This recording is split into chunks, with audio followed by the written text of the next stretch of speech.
Is there a sense that might happen, though? It might I know it's a hard-fought legal battle, True. which is the Muslim side's right. Yes. And they have every right to fight this case, which is what is happening. But is there a sense that it might be an out-of-court settlement or a gesture of the kind that you're prescribing? I doubt it. I doubt it. I'm prescribing it very well knowing that it might not happen, because once egos and positions get hardened, and already, politicians are preying over it like vultures on all sides. Everyone wants to cash in on it for their dividends, and particularly as in the run-up of a very bitterly contested election season. So people are going to use this as a ploy to create fears among different communities, and all of that is going to happen. But that's where I appeal to the, the saner elements of all communities, especially the Muslim community, their religious leaders, if at all it is possible, that, let's, and the same appeal is also to the Hindu side. That, to both. To both. Now, the Hindu side also, reclamation is a natural course of justice.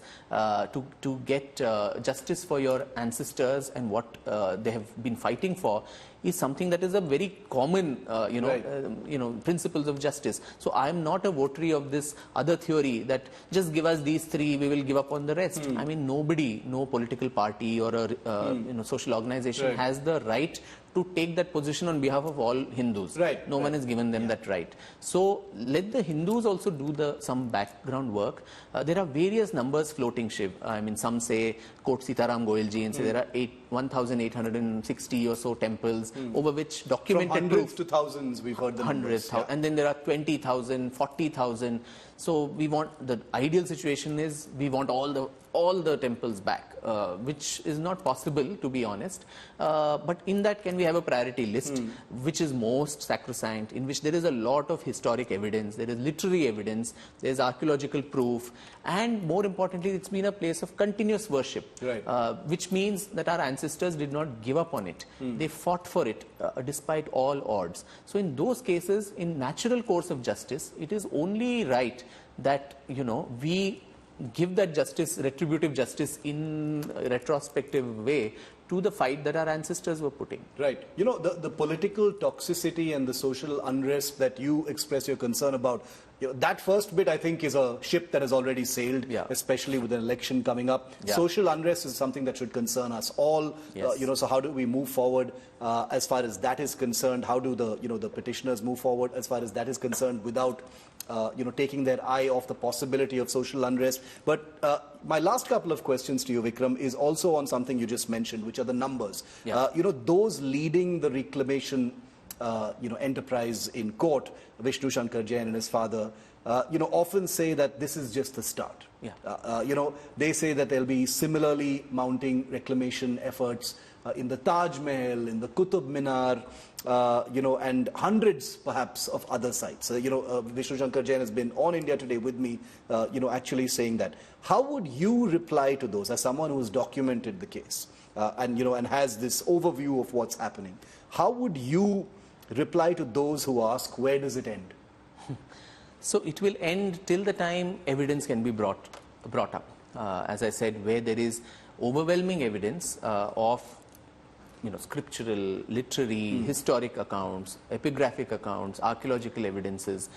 Why should it be, and who gives anyone the right? And very coincidentally, all the three temples are in Uttar Pradesh, but somewhere in, say, Andhra or somewhere in Assam, which the North India-centric media or the people here don't really have their eye on. But it is something very sacrosanct. In Kerala, there is some temple which you and I may not know sitting in Delhi.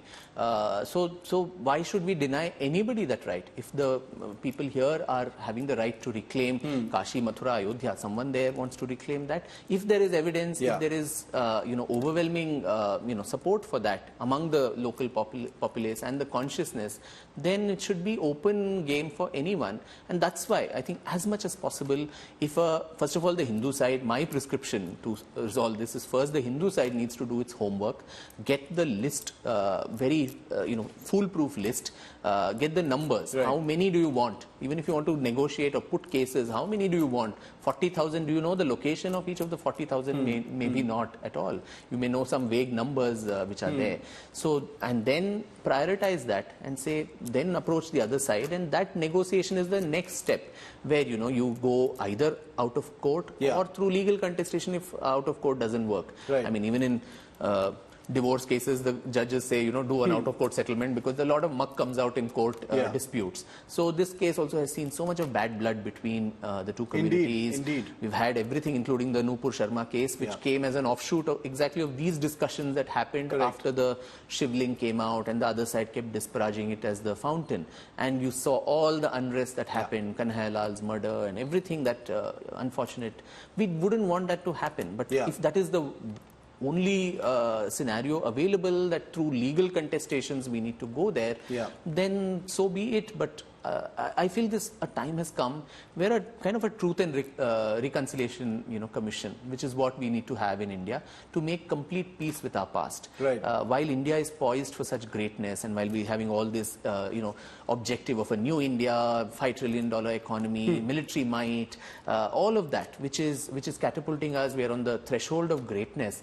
We shouldn't be stuck in the past, and I'm saying that as a historian, that don't be stuck in battles of the past. Let's resolve this, so that I wouldn't want a scenario where our great-great-grandchildren too are, you know, seeing in the news every day that an ASI survey is being ordered in some other temple in Meghalaya, some, you know, Karnataka, somewhere else. Correct. So Which actually, let's resolve. Which actually brings me to my final question, Vikram, because, you know, when you write a book of this kind, you're basically telling your readers, thousands of them, that this is a topic that's worth caring about and something worth knowing about.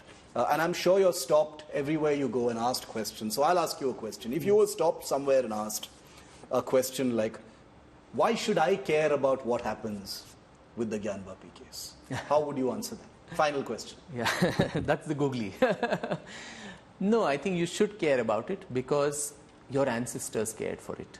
And it was a pan-Indian, different geographies, different time periods. If even not only the Hindu faith, you had the Sikh Maharaja Ranjit Singh going and gold plating the temple that was reconstructed by Devi Ahilyabai Holkar. And today people are creating schisms between the Hindus and Sikhs, saying these are different sects and so on.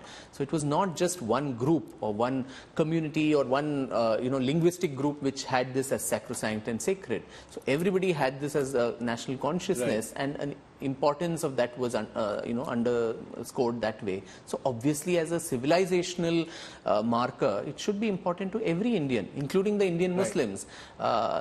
These are spots which are of national importance to everyone, and I think this debate also brings to fore, Shiv, the usual schism between the constitutional patriots and the civilizational patriots, who say our civilization far predated the constitution, and the constitution, we can say, draws from this civilization, which is why we have the Ram, Sita, Lakshmanji's pictures in the fundamental duties, the part 3 of the constitution.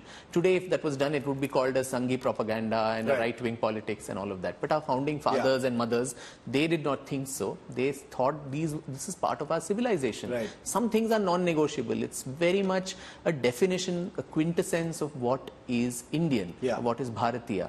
And so it is everyone's business to fight for it. So I would give this very long answer to someone who stops me and asks that short question. No, I'm sure they will always listen to every word that you say, because your word holds value. You've written an entire book on an issue that most people will probably go through life knowing absolutely nothing about. I can tell you that we'll be tracking the case and how it unfolds very, very closely. All of us wish that absolutely no unrest results from anything going forward. We're all Indians, and we must wish for total harmony and peace, even in these sensitive and emotive issues, and we will continue to strive for that and track that.